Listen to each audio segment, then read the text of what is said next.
What exactly is the purpose of this National Assembly? To protect Nigerians or to protect those in power? Budgets are poorly implemented. Contracts are abandoned. Hospitals are collapsing. Universities are struggling. Displaced Nigerians are hungry in IDP camps. Yet lawmakers who should be monitoring government spending are busy approving loans, protecting their allowances and singing, "On your mandate, we shall stand." But when something provides relief to suffering Nigerians, suddenly they discover their legislative power. Now they want a law that could place foreign aid and NGOs under government control. Think about the danger. Government is not adequately caring for displaced families, yet NGOs bringing them food, medicine and shelter could face additional federal control. Hospitals receiving donated equipment could be affected. Universities receiving international research grants could be affected. Humanitarian organizations helping communities abandoned by government could be frustrated. The government is not providing enough, and now it wants power over those filling the gap. We have seen this pattern before. The Cybercrimes Act was presented as a law against criminals, but it has repeatedly been used against journalists and critics. Investigative journalist Daniel Ojoku was detained after reporting alleged financial misconduct involving a government official. The DSS threatened AIT and Channels Television over their reporting. The NBC banned Idris Abdulkarim's "Tell Your Papa" after he criticized Tinubu's government. The EFCC has repeatedly been accused of pursuing opposition figures while politically connected individuals work freely. Now imagine giving another government commission the power to register organizations, monitor their funding and determine whether they can continue operating. What happens when an NGO exposes corruption? What happens when election observers report manipulation? What happens when Catholic bishops, Apostle Johnson Suleiman, Bishop Oyedepo or other religious leaders condemn the government? Will the charitable foundations, schools and hospitals connected to their churches suddenly face investigations, delayed approvals or license problems? This is how civilian dictatorship grows.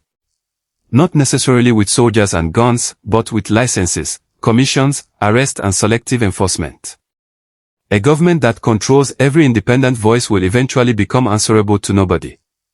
And when nobody can criticize government, the destruction of the country continues without resistance. You may have heard Professor Chidi Odinkalu's warning before, but listen again. Listen carefully to the danger hidden inside it. This is not about NGOs alone. It concerns every Nigerian depending on humanitarian aid, donated medicine, educational support, election monitoring, or anyone brave enough to speak against bad government. Nigerians must wake up before the little space still available to help the masses is completely suffocated. Listen to Professor Chidi Odinkalu. As you well know, the Nigeria's National Assembly is currently considering the NGO Regulation Bill for passage. It has gone through the first reading, it's gone through second reading, it's now in committee stage, and later this month, the Committee on NGOs in the House of Representatives in Abuja will be holding a public hearing on the bill.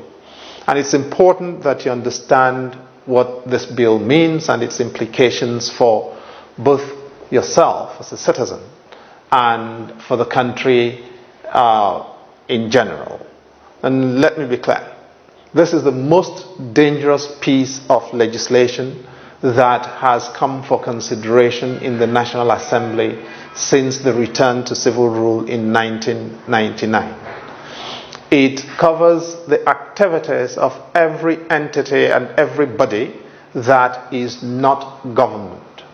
And it affects churches, mosques, schools, universities, hospitals, everything, as well as humanitarian operations wherever they are taking place in the country, whether in the northeast or in the southeast or south-south, whether in the middle belt or in the northwest or southwest. It is totalitarian in its consequences.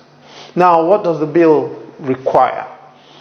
Basically, all resources, all funds, everything that are collected or liable to be collected and made available to service communities, individuals in need in this country will be subject to Abuja. Before you can raise funds in your church and your mosque, you have to get Abuja's permission. After you've raised the money, you have to return them to Abuja for Abuja to tell you what to do with them. And when you've done that, only Abuja can help you to do your audits. Nobody can operate anything without clearance from Abuja. It's worse than a totalitarian piece of legislation. For the old mamas and old papas doing isusu in the village, that is revolving credit. Before you do your collections, you come to Abuja for clearance. After you've done your collections, before you share the money or rotate the collections amongst the beneficiaries, you come to Abuja for clearance. Ahmadiyya movement will have to come to Abuja for clearance. NASFAT will come to Abuja to do anything. The mosques that do collections every Friday to support people in their congregations and their communities will all have to account for that money to civil servants who will either tell them what to do with it or collect it and trouser it into their pockets. The churches will be out of business, the mosques will be endangered.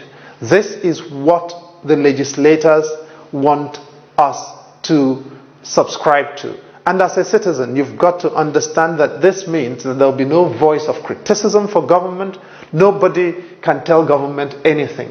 What this body proposes to do, what government is proposing with this bill, is that after it has been passed, everybody organizing in Nigeria under any form, students, all students association, reverend sisters in convents, reverend fathers and pastors, wherever they may be, imams, alfas, and everybody, you will have to apply to Abuja for them to register you to operate.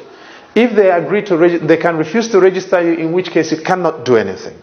Now, if they agree to register you, however, you will have to only hold that license for 2 years.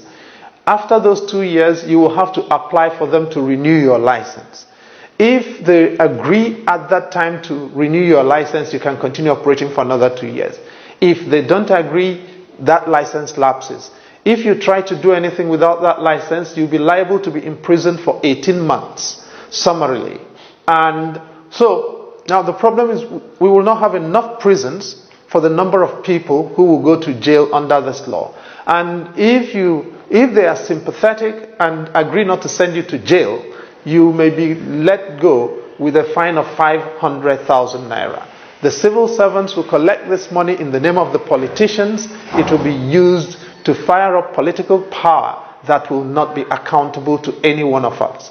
And this is why I'm saying that this is the most dangerous piece of legislation that's been considered in our country to date, in the past 20 years. But you can do something about it. This does not have to be law. This will not be law if you agree that as the citizen, you are the boss. Contact your legislator at the state level, contact your legislator in Abuja, contact your senator and your distinguished senator in your senatorial zone and tell them this will not happen. This is your country too. And unless you fight for it, these people are going to destroy it, not just for you, but for your children and for your grandchildren. And that they don't have a mandate to do. My name is Chidi Odinkalu. I'm a Nigerian citizen. You have heard Professor Chidi Odinkalu's warning. Now, your duty is to act before and during the public hearing. Contact the House of Representatives member and senator representing your constituency. Tell them clearly that Nigerians reject any bill capable of silencing civil society, frustrating humanitarian assistance or placing independent voices under political control. NGOs, churches, mosques, professional associations, and community groups must attend the public hearing and submit written objections. Do not assume that somebody else will speak for you. Share this video so that more Nigerians will understand the danger and stand against this bill, which Professor Odinkalu has described as the most dangerous legislation proposed since Nigeria's return to democracy. Subscribe to the Critical Lens Africa, like this video and share it widely. What do you think about this bill? Tell us in the comment section.